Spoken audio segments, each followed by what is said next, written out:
lot of businesses and investors and officials gathered in Dar es Salaam this week for Tanzania's investment mining conference. And a lot of those discussions are about the potential for Tanzania's minerals and value addition sectors. We want to have this event with Australian businesses and Tanzanian government to highlight the fact that there are already many Australian businesses providing high quality services and investments in these sectors in Tanzania. And that because Australia is a world leader in minerals and value addition and the resources sector, Australian companies are particularly well positioned to partner with Tanzania to realise the potential of their minerals and value addition sectors.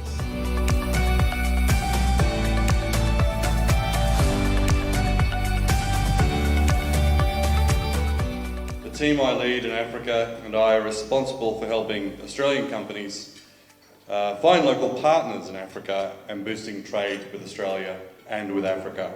What this means in practice is that we are here to connect Australia's world-leading technology, equipment and talent in mining to Tanzanian local companies to assist Tanzania continue to grow its mining industry to be safer, more efficient and more profitable. You know, the Tanzanian government has got a very achievable aim of having mining as 10% of GDP by 2025. A figure that I think we're likely to surpass, and a figure that I hope we will see Australian companies be a sort of a disproportionate contributor to. And if we look at the makeup of the companies and the minerals represented in this room, it's really representative of the opportunities that Tanzania has and the appetite that Australian companies have to help execute them. It's a really exciting time to see how Tanzania's growth in geological diversity can be supplemented and hopefully assisted by investment from Australian companies, both as license holders and in the value chain. Being here and seeing all the investing companies in Tanzania who have come to this room and having invited us to be together in this session, it gives us a lot of pleasure. Tanzania had an ambition of seeing the mining sector being transformed to the level that we want to become the mining hub for Africa. And we have all the reason to believe that we can be that because we have the mineral resources that are required.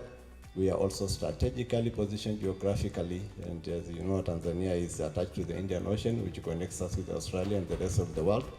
So we are also doing the best we can to improve our infrastructure, which is what we call the enabling infrastructure for the fully operationalization of the mining sector in the country. You can be witnesses to what's going on right now in improving our railroads and coming with the first standard gauge railway that's running from Dar es Salaam toward the western part of the country. And we still have a big project of escalating the distribution of power, hydroelectricity, which is coming from Julius Kambarage Nyerere plant in the place used to be called Stigler's Gorge. Now it's part of Nyerere National Park at Selous. So those are things that we are doing to make sure that when the investors come to Tanzania to invest in the sector, they are sure that the enabling infrastructure is in place, but above all, the policy reforms that we have done, transforming our mining law, Act number 123, which has been revised in 2017 and again in 2019, to allow for a more friendly investors environment, which I believe is the reason that most companies now, not only from Australia, but from different parts of the world, are coming to invest in our country. Thank you, Deputy Minister. I think the role that Australian companies can play to improve and benefit the country, I think it goes down to first having the right training and the right investment to the country. For instance, us in Mamba Minerals, we have made several attempts to make sure that the existence of the Ngwala project benefits the people in country. And we have started by engaging several discussions with some of the universities, and right now we are moving to sign an NDA with the National Council of Vocational Training to ensure that we provide sufficient cooperation to the universities or to the training centers that will enhance transfer of technology. Thank you, Ismail.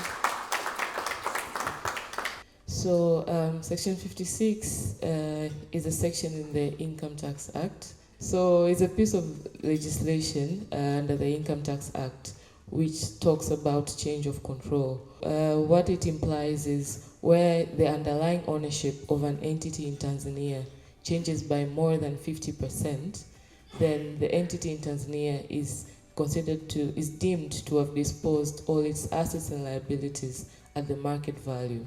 So there are other countries that also have the indirect disposal rules, but then there are exceptions. Most of them we've seen, like South Africa, India, China, there is a threshold in terms of the value of the business in Tanzania is for the rules to apply. And also most of them are looking at so there's an asset classification. There has to be an immovable property for the Section 56 to apply, and then that immovable property needs to be substantial. So there are different thresholds. Some countries have 50, 75, 80, but ours has no threshold. Thank you. Thank you so much.